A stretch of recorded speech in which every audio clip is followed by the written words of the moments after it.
Hi everybody, this is Tracy Chen and I'm an immigration lawyer based in Australia. In today's video, we're going to talk about the invitation rounds that happened in Western Australia over the last financial year. So that's since July 2023.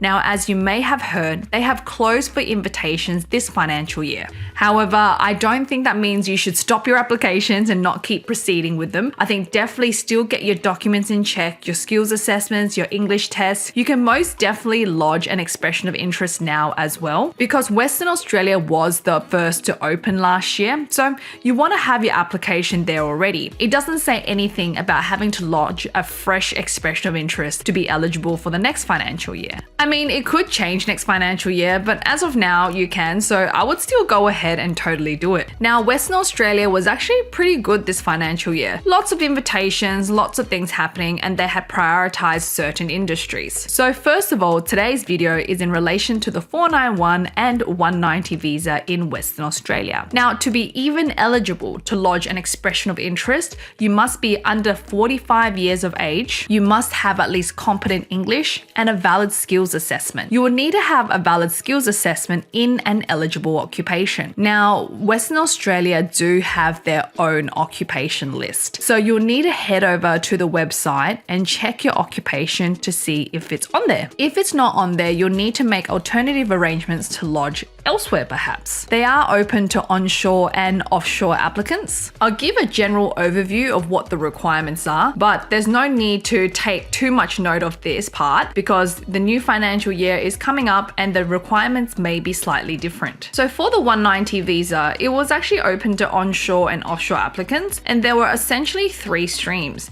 the General Stream 1, General Stream 2, and the Graduate Stream. For General Stream 1, there were certain occupations that were under that stream, and from what I remember, it was mainly healthcare occupations. To qualify under this stream, you needed to have at least 1 year post-qualification work experience in your field. For the General Stream 2, you didn't need to have the 1 year work experience, but do remember you still need a valid skills assessment no matter what. The trick is that for General Stream 1 and 2, you can get invited, but to accept the nomination, you must produce a job offer full-time in Western Australia in your nominated occupation. So I guess it's a little bit harder for people who weren't living there, unless they could secure a job without living there, but it was probably more practical for people who were living and working in WA at the time and had an ongoing job offer. We had many invitations for the 190, but just remember we had to produce a job offer for our applicants to be able to accept it. So majority of our applicants who proceeded with the 190 application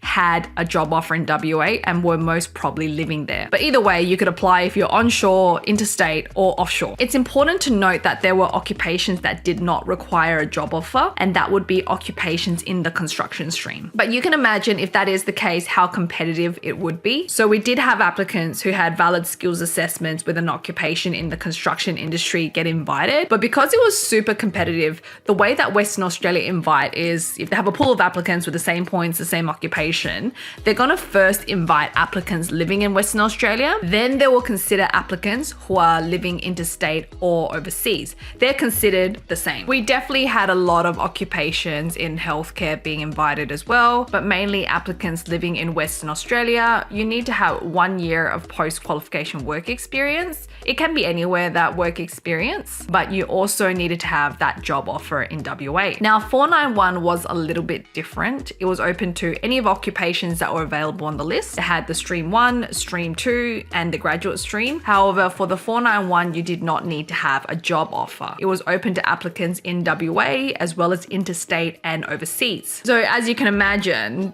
it would be quite competitive because a lot of applicants who were interstate or overseas would just apply for it anyway because the barrier of entry was quite low. But I think because the allocation numbers were on the lower side this financial year, most of the invitations we received were for people who were living in Western Australia. I think there are a few who are living interstate, but that's just about as far as it goes. So Western Australia is closed now, so do keep that in mind. Doesn't mean you can't go ahead and submit an expression of interest. You can most definitely do that. Then you'll be ready for the next financial year. Now, Western Australia do release their requirements a little bit earlier, so hopefully we will have lots of information about it and we'll be able to update you accordingly. In the next video, we'll do another state. We'll analyze what happened this financial year so you can go in prepared for the next financial year. Thank you so much for watching. Don't forget to like and subscribe and share this video with people who need it.